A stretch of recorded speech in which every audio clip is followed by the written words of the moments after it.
Ross Coulthart is on the road, and he is currently sitting at Contact in the Desert, speaking to inventor Mitch Randall.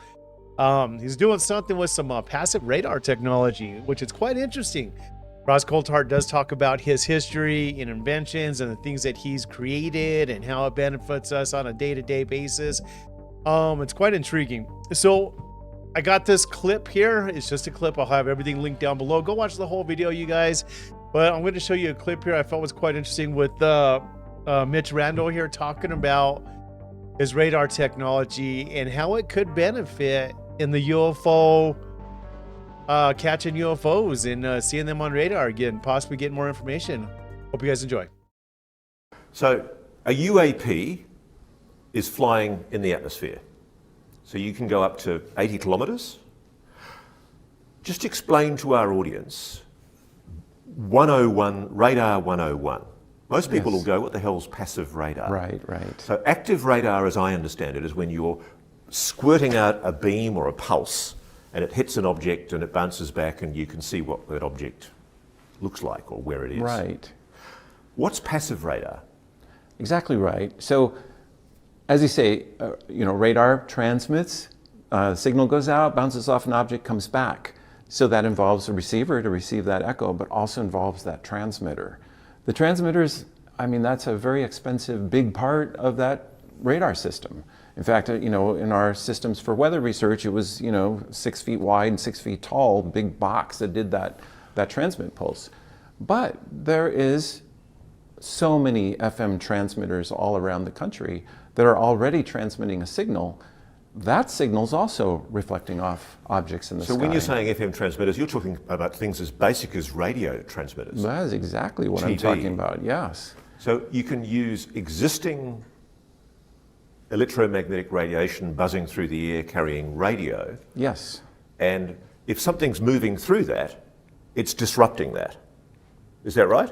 Specifically, give me a description of how that works. Yeah, so just take one FM transmitter that's transmitting in all directions and one object in the sky.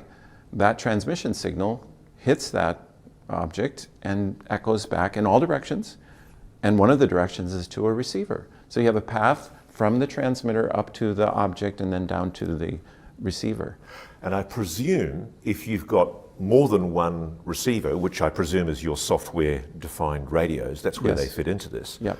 And software-defined radios, again, I'm sorry about having to just get you to explain all this stuff, but most of our audience has no idea. What is sorry audience, I'm not patronising you, but what is a software-defined radio? Yeah, a regular, in the past, a radio receiver was pretty well defined, where you need a front end that receives tuned to a certain frequency, so that means the coils are a certain size, and then there's mixers, all this stuff that's very specific to that particular frequency, right? And it all comes out, gets demodulated to, let's say, a speaker or something like that. Well, nowadays, it's actually easy just to take the original signal that's coming in and just digitize it right there.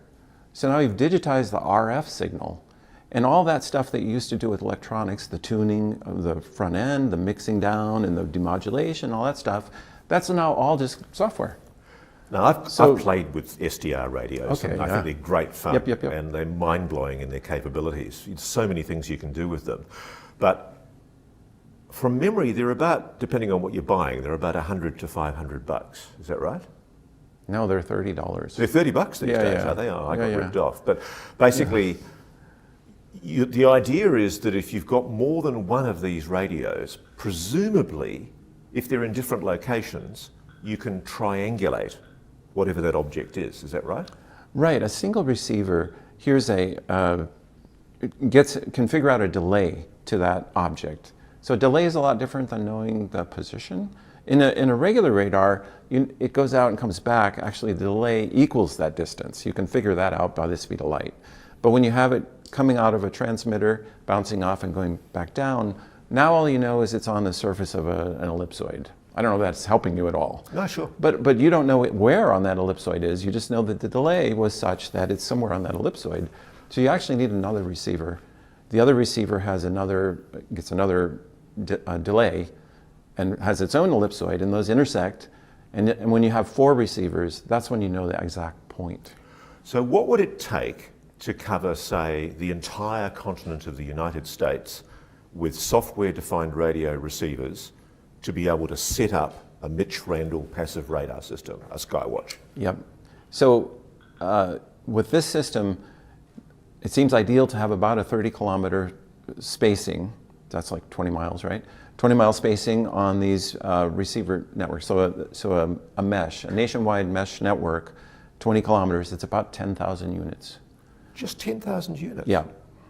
So 10,000 units at what's a realistic price for the kind of radio you're talking about? We're trying to hit $500. And this is not a for-profit thing. We're basically, if we can make it for 500, we're going to sell it for 500. That's the idea. So that's $5 million to pay for enough units to cover the States? Yeah. Wow. So for $5 million, you could use the existing radio bandwidth all over the continent of the United States. You'd have 10,000 receivers at 30-kilometer intervals all over the United States. Yes, yes. What could we do with that, Mitch? Well, can we back up 1 second? Sure. So the $5 million comes from the consumers. They buy that. Mm-hmm. So, but there is there's about $5 million that goes in to build that product, because the product has to be developed. Sure. That's just plug and play, very simple to use, calibrated, connected to a central server that can So there figure are out all that. algorithms probably that you Yes. have to write, which Yes. make that all work. Yes. Mm-hmm. Okay. But what I'm exploring is the technical capabilities. Yeah. Is that something totally new? Has it ever been done before? Certainly there's passive radars out there. Normally, and passive radars, in fact, Europe looked into replacing their version of FAA with passive radars. Really? Yes, they're actually more reliable because the loss of one transmitter doesn't shut down the system. And they're just receive only, so they're much less complicated. Is there radio bandwidth all over the United States, or are there holes? Are there patchy places? There's little patches, but FM is everywhere. Now, you know where I'm going with this. Is there radio bandwidth, say, in a little place in Nevada called Groom Lake? Well, that is actually, can you imagine, would you receive FM there? An FM radio would work there? Maybe not. Because I live in Colorado, and actually if you go in the mountains a little bit, you don't get. But so there are definitely patches. If there is an area where there's a hole, could you go there with just like a radio FM booster, a transmitter, and just boost a signal in the area and use that as a sort of a temporary booster?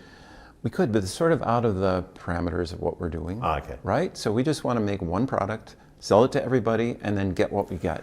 Okay, so I'm a little green alien, and I've come from Zeta Reticuli, and I'm chugging along in my luminal, hyperluminal, superluminal spacecraft, but I slow down to come into the atmosphere, and I'm presumably chugging along, just about to have a look at the nuclear establishments in different parts of the United States, like UFOs are apparently want to do. How sure are you that if that is a solid craft object, you would pick it up? I mean, I can't read the minds of aliens. No, So- it doesn't have to be aliens. I'm just talking about a solid object. Yeah. I mean, more than likely, we can pick up a Cessna at 75 kilometers. So if it's something that size that has a reflective surface on it, we'll see it. All right, that's the end of that video. I hope you guys enjoyed that video. You guys let me know what you thought about Ross's interview with Mitch here. And what do you think about his invention and wanting to have these receivers everywhere and being able to just track, right? Yeah, the upfront cost is high, but once you pass that upfront cost, I believe is what he said, that you're going to sell them. I guess the going price they're looking for is $500. So not bad. Let me know what you guys think down below. I think this is kind of interesting. I would love to see this mainstream and see what kind of information we can find out. Anyways, you guys, like and subscribe down below. Leave your comments down below, and I'll catch you in the next one. Peace out.